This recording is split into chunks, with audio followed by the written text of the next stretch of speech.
Well, for our interview with experts segment today, I am here with Dr. Kasey Claborn, who is a postdoctoral fellow at Brown University. Kasey, would you mind telling us a little bit more about you? Sure. I am finishing up my second year of a postdoc research fellowship at the Center for Alcohol and Addiction Studies. So I graduated from Oklahoma State with my PhD in clinical psychology a couple of years ago and have been up at Brown ever since, mostly doing research. I do a little bit of clinical work, a little bit of smoking cessation therapy, but primarily I do research with HIV infected populations and substance abusing populations. Okay, some of our students might not be familiar with what a postdoctoral fellowship is. Can you say a little bit about what it means to be a postdoc? Sure. So postdocs are optional, but most people tend to do just a fellowship after they graduate with their PhD, and that's just a way to gain additional expertise and experience prior to becoming a faculty member somewhere. And so I chose to go to Brown for my postdoctoral fellowship and conduct a research fellowship. You can do clinical fellowships as well. And the reason I chose to do a research fellowship is to gain additional experience in grant writing, increase my publication record, and also just get more experience in conducting research with challenging populations, so primarily illicit drug using and alcohol abusing populations. Well, Kasey, could you tell us a little bit about what is the work that you do with populations living with HIV? Sure. So my work primarily focuses on developing interventions to help improve medication adherence for people with HIV. That's a pretty serious public health concern. People with HIV tend to struggle taking their medications every single day like they're supposed to, and that can be really problematic. And so my work focuses on developing interventions to improve their skills and help them to be able to take their medications as prescribed. And I also focus on high-risk populations, so people with HIV who also use substances like alcohol or other drugs, and help to give them the skills necessary to reduce their substance use and also improve their adherence.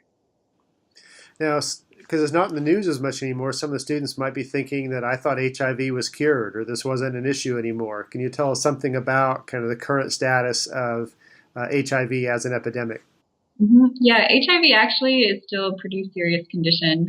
There's a lot of news that you'll see of babies being cured of HIV or Magic Johnson being cured of HIV, and in reality, no one has ever been cured of HIV. All that means is that their disease is well managed and under control. And we've actually seen a pretty large spike in the number of cases of adolescents and youth who have HIV and are getting contracted with HIV because they don't think it's a big deal anymore. And so, anyways, HIV is still a very big problem, and not just globally in Africa, but also locally and in the United States. Now, I know you mentioned globally. I know you've had some interest in kind of global work or international work with HIV. Are you involved with any of that as part of your postdoc? I am. I actually just submitted a paper on with some colleagues at University of Cape Town in South Africa. So we have been looking at data that examines mothers who are pregnant who have HIV and also drink alcohol, and looking at some of the birth defects that are associated with that among their infants. Okay. Now, I know a postdoc isn't a real job. There's something in the future for you. What is your career plan? What do you see yourself doing in 5 years or so?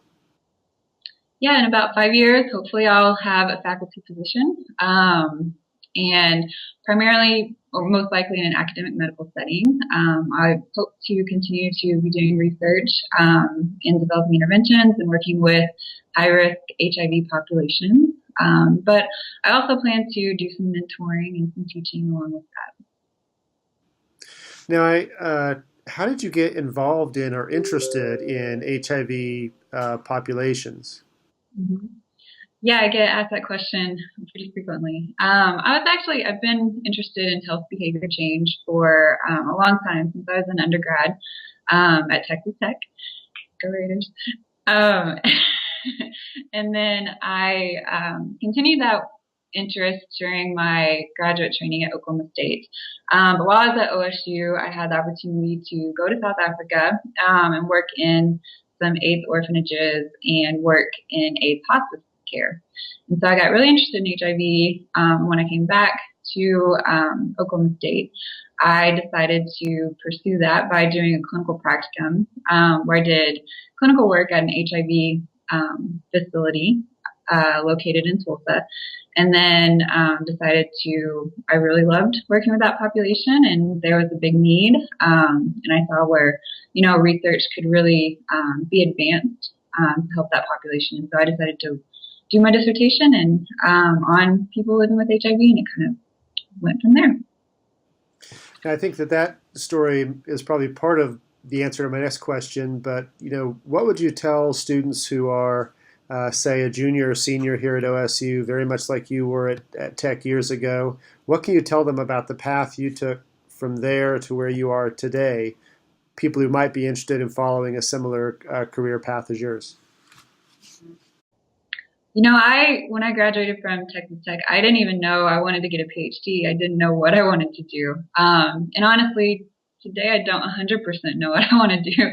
But I think, walking down that career path, you just have to be open to what experiences come available, and you have to really take advantage of those opportunities and realize that, you're not on a one track. Your career in your life can take multiple tracks, and it usually does based on what opportunities are presented.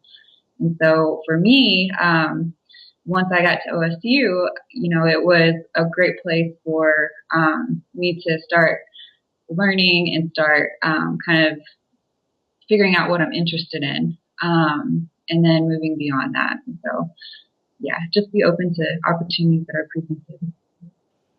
Well, Kasey, this has been very helpful. Thank you for being with us. You're welcome. Thank you.